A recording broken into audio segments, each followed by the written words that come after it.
l'Assemblée provinciale, messieurs les membres du gouvernement central, je cite ici monsieur le vice-premier ministre en charge de l'économie nationale, ainsi que monsieur le ministre en charge du commerce extérieur, monsieur le gouverneur de la province du Congo central, ainsi que monsieur le vice-gouverneur de la province du Congo central,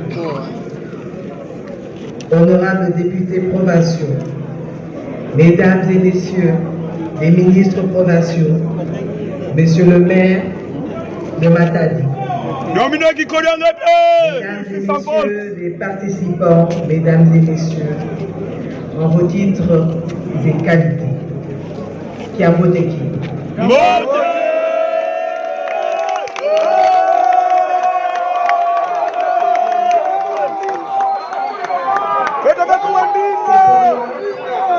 C'est pour moi un honneur et un réel plaisir de présider aujourd'hui la cérémonie de lancement de la deuxième phase de la 8e édition d'Expo Béton RDC, ici à Matadi, dans la province du Congo central.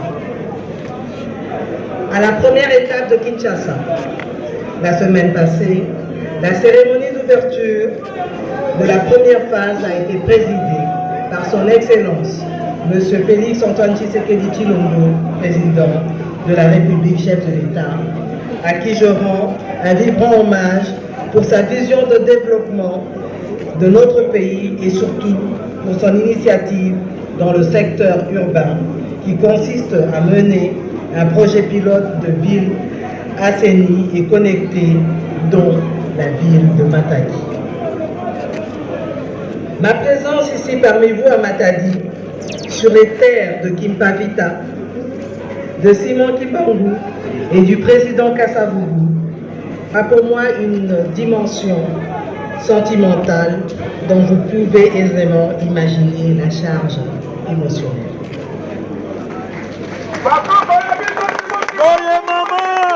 Il y a quelques jours, j'avais dû interrompre le voyage itinérance que j'avais entamé dans cette province suite aux événements malheureux qui étaient survenus à la prison centrale de Makati. Et aujourd'hui, me voici au Rwanda. Mesdames et messieurs, pour revenir à l'activité de ce jour, il est important de souligner que le thème révolution urbaine, des solutions durables du territoire ouest de Kinshasa et du Congo central est en parfait alignement avec notre vision de développement, chère voulue par son excellence de Président et soulignant notre programme d'action de gouvernement 2024 à 2030, ce qui nous fera de contribuer au développement de la province du Congo central. C'est sur ces mots que je déclare ouverte cette deuxième étape de la 8e session d'Expo Béton. Que Dieu bénisse la province du Congo central. Que Dieu bénisse la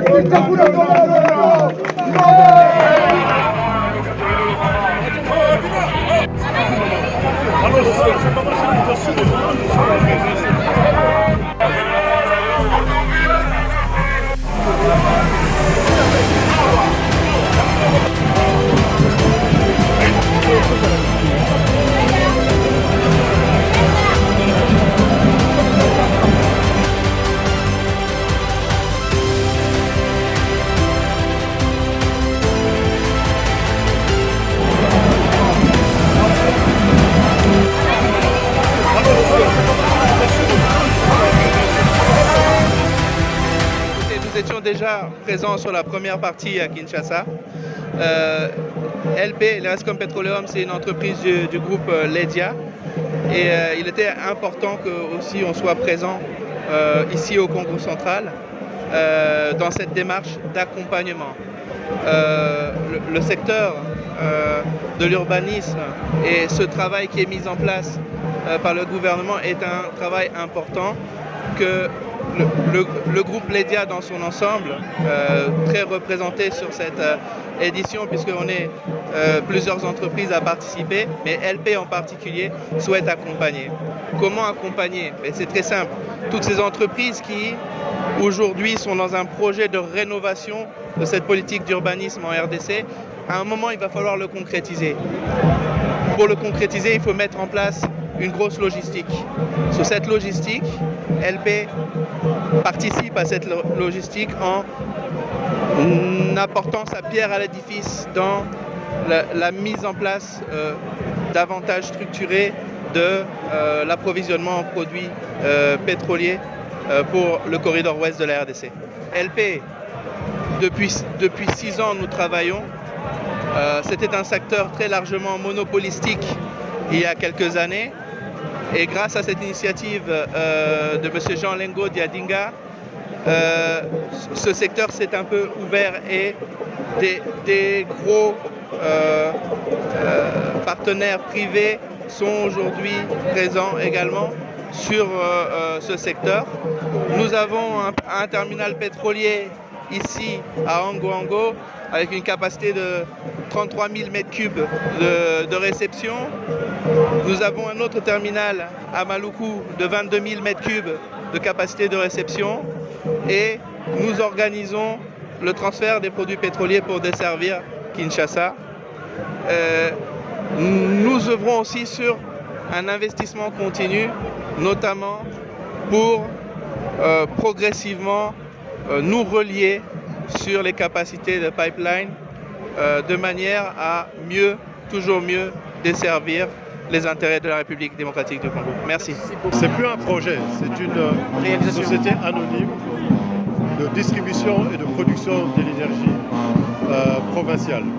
Donc cette société s'appelle Congo Energies.